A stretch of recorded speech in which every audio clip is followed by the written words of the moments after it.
Hello friends, क्विकलेट के YouTube channel पे आप सभी का वेलकम है। आज हम लोग एटॉमिक मॉडल का पहला टॉपिक स्टार्ट करने वाले हैं, जिसका नाम है जे थॉमसन एटॉमिक मॉडल। पहला सक्सेसफुल एटॉमिक मॉडल कह सकते हैं। क्यों कह रहे हैं इसके पीछे रीजन भी आपको बताएंगे। जे थॉमसन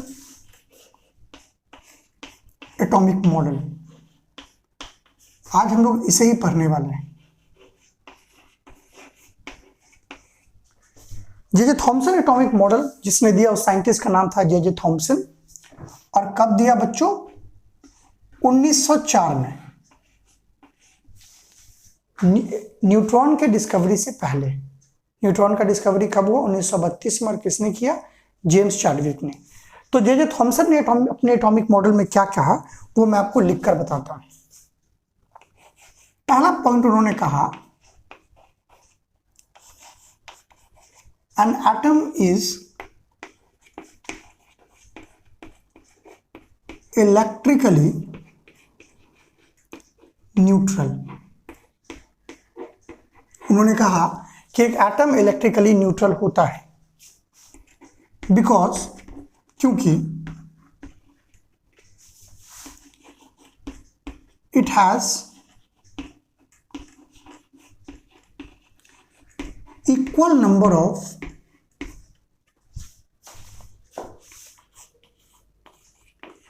प्रोटॉन्स, जो कि कौन से चार्ज होते हैं? Positive charge, and equal number of electron, जो कि कौन से चार्ज होते हैं? Negative charge. तो इक्वल नंबर ऑफ प्रोटॉन है, इक्वल नंबर ऑफ न्यूट्रॉन है, तो एटम क्या हो गया? Electrically neutral. अब उनसे पूछा गया कि अच्छा आप ये बताओ कि एक एटम का शेप कैसा होता है और इलेक्ट्रॉन प्रोटॉन कहाँ होता है। तो देखिए उन्होंने कैसे जवाब दिया। उन्होंने कहा an atom is spherical. Atom कैसा होता है? Spherical. and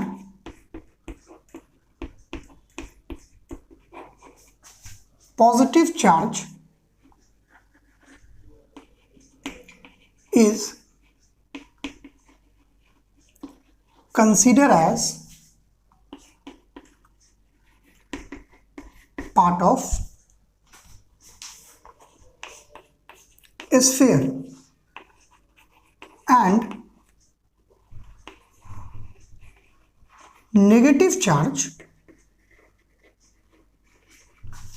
electrons embedded in it। देखिए इस पॉइंट को समझिएगा, ये बहुत बेहतरीन पॉइंट उन्होंने बोला। उन्होंने बोला कि एक एटम का जो शेप होता है वो स्फेरिकल होता है। एटम का शेप कैसा होता है? स्फेरिकल। और पॉजिटिव चार्ज, ये जो स्फेयर होता है वो आउटर सरफेस, ये पूरा स्फेयर कैसा होता है? Positive charge. तो प्रोटॉन तो पॉजिटिव चार्ज आउटर स्फेयर में आ गया। अब सवाल ये उठता था कि नेगेटिव चार्ज इलेक्ट्रॉन कहाँ है। तो उन्होंने कहा नेगेटिव चार्ज इसके अंदर इंबेडेड होता है, इसके अंदर मौजूद होता है। देखिए, और इस मॉडल को उन्होंने नाम दिया प्लम पुडिंग मॉडल या जे थॉमसन एटॉमिक मॉडल। लेकिन इसको फेलियर होना ही था। क्यों होना था? क्योंकि उस समय तक न्यूट्रॉन की खोज नहीं हुई थी।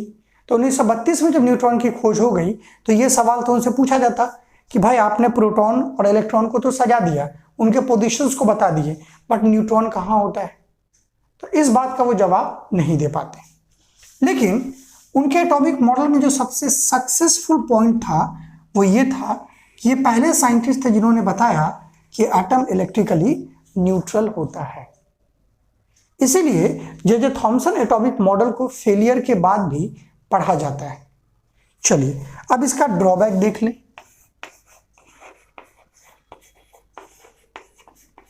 इसके अंदर क्या क्या ड्रॉबैक्स थे। पहला ड्रॉबैक इसके अंदर ये था, it could not explain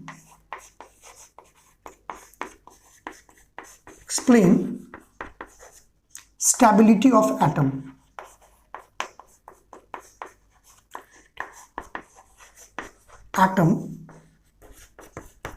After discovery of neutron. Neutron के डिस्कवरी के बाद ये स्टेबिलिटी के कंसेप्ट को भी नहीं समझा पाए और उसके पोजीशन को भी नहीं बता पाए। दूसरा important point, it could not, जो ड्रॉबैक का दूसरा पॉइंट है, it could not explain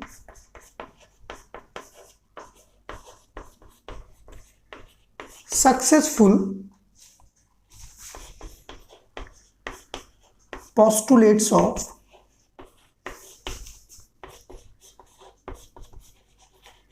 Rutherford atomic model. इसका जो दूसरा फेलियर था वो ये था कि थॉमसन एटॉमिक मॉडल, जो उस समय का एक सक्सेसफुल एटॉमिक मॉडल था, Rutherford alpha experiment, alpha scattering experiment या रदरफोर्ड एटॉमिक मॉडल, उसके पोस्टुलेट्स को ये एक्सप्लेन नहीं कर पाया कि इलेक्ट्रॉन, अगर इसके अंदर इलेक्ट्रॉन इम्बेडेड है तो इलेक्ट्रॉन किस तरह से स्टेबलाइज है। क्लियर है? तो इन सब कंसेप्ट को जे थॉमसन एक्सप्लेन नहीं कर पाए और आगे चलकर थॉमसन एटॉमिक मॉडल फेलियर हो गया। लेकिन इसका सबसे सक्सेसफुल पॉइंट क्या था? इट एक्सप्लेन या he was the first scientist who told about the atom that atom is electrically neutral. ये पहले साइंटिस्ट हैं जिन्होंने बताया कि एटम क्या होता है, इलेक्ट्रिकली न्यूट्रल होता है। अब थॉमसन एटॉमिक मॉडल के ड्रॉबैक या फेलियर के बाद जो दूसरा एटॉमिक मॉडल हम लोग पढ़ेंगे वो होगा रदरफोर्ड एटॉमिक मॉडल। तो वीडियो में हमारे साथ बने रहें, पूरे कंसेप्ट को क्लियर करें। और अब हम लोग पढ़ेंगे रदरफोर्ड एटॉमिक मॉडल या रदरफोर्ड अल्फा स्कैटरिंग एक्सपेरिमेंट। बहुत इंपॉर्टेंट है बोर्ड के लिए भी और एंट्रेंस के लिए भी। हमारे चैनल को लाइक करें, शेयर करें और सब्सक्राइब करें। Thank you.